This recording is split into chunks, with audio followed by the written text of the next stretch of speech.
நம்ம உடுமலைப்பேட்டையிலேருந்து இங்கே மடத்துக்குளமுங்க. மடத்துக்குளத்துலேருந்து கரெக்டாக ஒரு 2வது கிலோமீட்டரில் உங்களுக்கு ஒரு சூப்பரான லேண்டு கொண்டு வந்துருக்குறோங்க.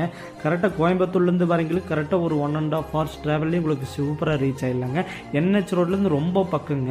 அதுவும் போக உங்களுக்கு ஊரடி பூமியாகவும் உங்களுக்கு அமைஞ்சிருக்குதுங்க. ஊருக்குள்ளே போகிற மாதிரி தான் இருக்குங்க. அது ரோடு ஃபேஸ் வந்து கரெக்டாக ஒரு 50 மீட்டருங்க. அதுவும் உங்களுக்கு பஞ்சாயத்து வே மேலேயும் உங்களுக்கு ஃபுல் பஞ்சாயத்து வே மேலேயும் வந்துருங்க. அது உங்களுக்கு கரவழி வாய்க்கால் மேலே இருக்குங்க பாருங்க. அந்த கரவழி வாய்க்கால் மாதத்தில் 11 மாதம் தண்ணி போயிட்டே இருக்குங்க. ஒரு மாதம் மட்டும் தான் போகாது. அந்த மாதம் மட்டும் மெயின்டெனன்ஸுக்காக ஸ்டாப் பண்ணிடுவாங்க. இதாங்க அந்த வர வே பார்த்துக்கிட்டு காரே உள்ள வந்து அதில் ஜம்முன்னு திரும்பிட்டு போங்க. அதுவும் பஞ்சாயத்து வே மேலேயும் உங்களுக்கு அமைஞ்சிருக்குதுங்க. கரெக்டாக 1 ஏக்கருங்க. சுற்றி ஃபுல்லாக தோப்புங்க. இதுக்குள்ளே ஒரு கிணறும் ஒன்று தனி கிணறு இருக்குதுங்க. இது ஒரு ஏக்கரின் விலை எவ்வளோ சொல்கிறாங்க பார்த்தீங்கன்னா 25 லட்ச ரூபா தான் சொல்கிறாங்க. 25 லட்ச ரூபா ஃபைனலாக கேட்குறாங்க. அந்த ப்ரைஸ் வந்து கம்மியாகாதுங்க. ஏன்னா ரொம்ப அர்ஜென்ட்னால கொடுக்குறாங்க. ரொம்ப சீப் அண்ட் பெஸ்ட்டான லேண்ட்.